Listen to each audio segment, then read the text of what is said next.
guys, tinggal beberapa hari je lagi untuk kita orang pergi ke FIFA World Cup 2026. So let's pack with us. Yeah, let's pack with us.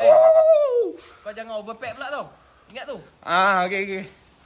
Macam Melayu. Ini yang paling penting nak bawa supaya aku stay cool nanti dekat sana. Ini nak kena bawa banyak ni. Sejuk. Okay, baju. Okay, baju nasi. In case of emergency ni yang paling penting. Rexona Man Arctic Rush. Sejuk-sejuk macam ni baru function. Sekarang baru aku ready untuk kehangatan FIFA World Cup 2026. Aku dah siap weh. Kau dah siap? Banyak gila barang kau. Barang ni semua penting bro.